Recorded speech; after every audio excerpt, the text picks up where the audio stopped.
Hola, un saludo desde Servilex, donde mis amigos y compañeros Miguel Carrillo, Arturo de la Rosa Santoscoy, Yosafat Acevedo, David Molina, su servidor José Santos Alvarado y otro grupo de compañeros atendemos todas las cuestiones corporativas, jurídicas, de empresas y empresarios de la región y de otras partes del país. Les mandamos un cordial saludo y en esta ocasión quiero platicar un poquito de lo que son los elementos de existencia y los requisitos de validez de un contrato con motivo de una plática que acabo de tener con unos empresarios de aquí de la comarca lagunera, quienes por razones de negocio tienen empresas en otras partes de Estados Unidos, Canadá y de aquí mismo de nuestro país. Y estos empresarios me comentaban que hicieron un par de sociedades mercantiles,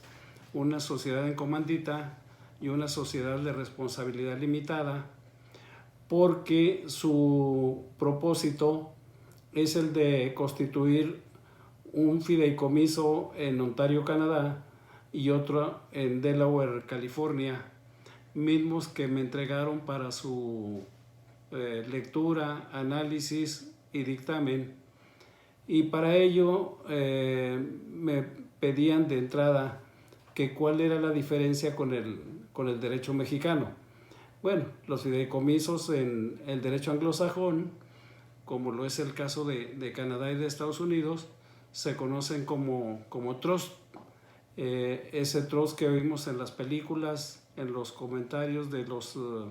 noticieros y de algunos otros programas, no es otra cosa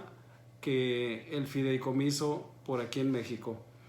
Me comentaban que en qué momento se considera que existe un contrato de fideicomiso. Bueno, pues les decía que aplican las mismas reglas que en el derecho mexicano. En el derecho mexicano, para que exista un contrato, deben de reunirse dos elementos, lo que se llama consentimiento y objeto. Consentimiento, es decir, la reunión de voluntades de dos o más personas, y un objeto, entendiendo por objeto cuáles son los derechos y obligaciones que se van a crear por medio de ese acuerdo de voluntades, que en un momento dado pues puede ser para celebrar un contrato de compraventa, de arrendamiento, de donación, de permuta o trueque, de hipoteca, de prenda o empeño, de donación, etcétera. Y evidentemente, cuando se reúnen estos dos elementos, podemos decir que el contrato ya existe. Mientras no se reúnan los dos elementos, el contrato es inexistente. De tal manera que si solamente comparece una persona y la otra no ha otorgado su voluntad, no se ha formado el consentimiento y por lo tanto no existe el contrato. Hace muchos años un profesor nos ponía como ejemplo de que la reunión de voluntades, para que exista el contrato, se asemeja, o él lo asemejaba a la existencia de un bebé. Nos decía que para que pudiera existir un bebé, pues era necesario que se reunieran un hombre y una mujer, y que evidentemente si faltaba uno de los dos, pues no podía existir el bebé.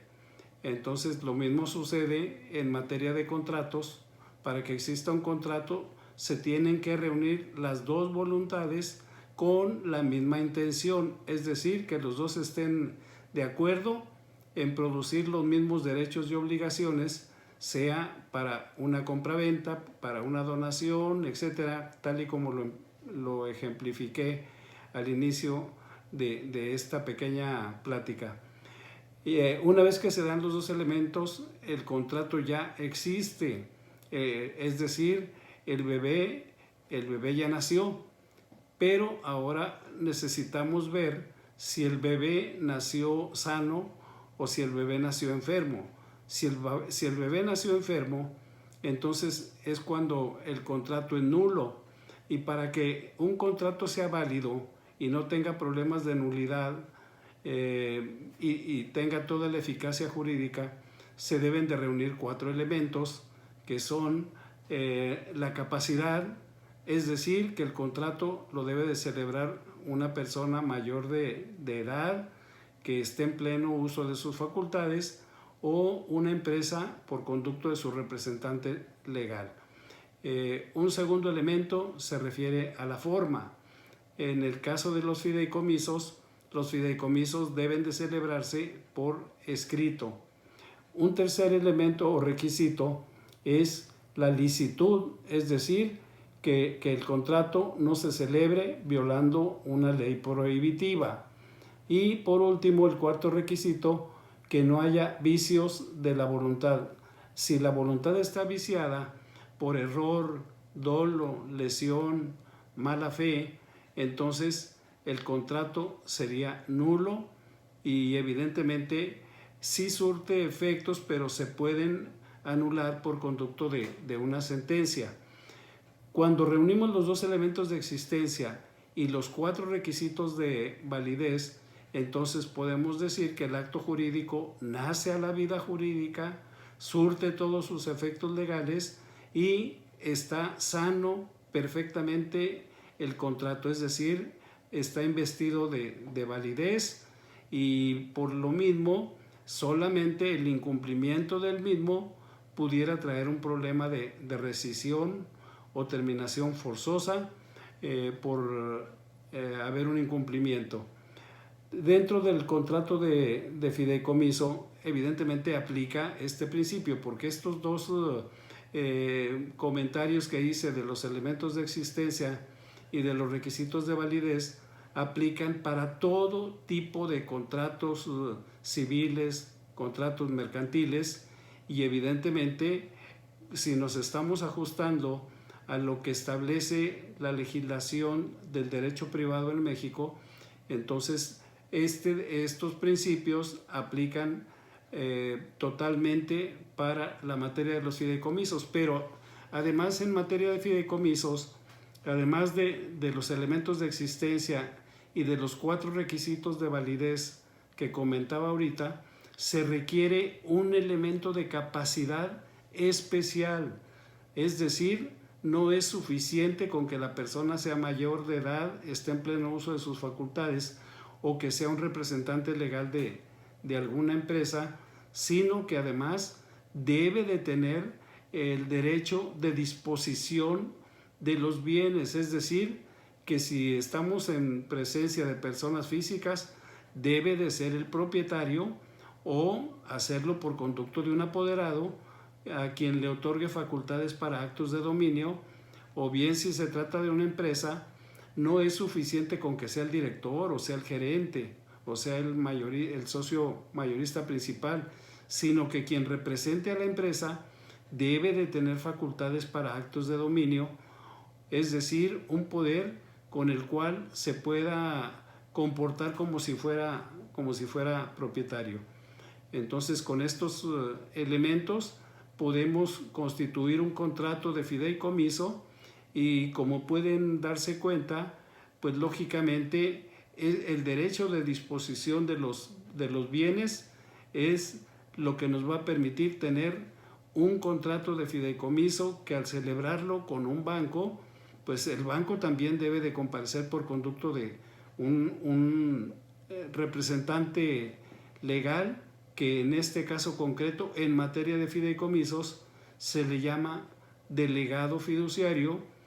cargo que muy satisfactoriamente tuve la oportunidad de desempeñar en Multibanco Comermex, en Banco Inverlat y en Scotiabank Inverlat. Tendré la oportunidad de platicar con ustedes próximamente de otra figura muy interesante que me han estado preguntando por ahí algunos notarios y algunos contadores públicos acerca de lo que es el acto jurídico subyacente en materia de fideicomisos. Espero que esta plática haya sido ilustrativa, sobre todo para el gremio de los abogados, contadores y notarios públicos, que he tenido la oportunidad de recibir por ahí algunos comentarios a raíz de la página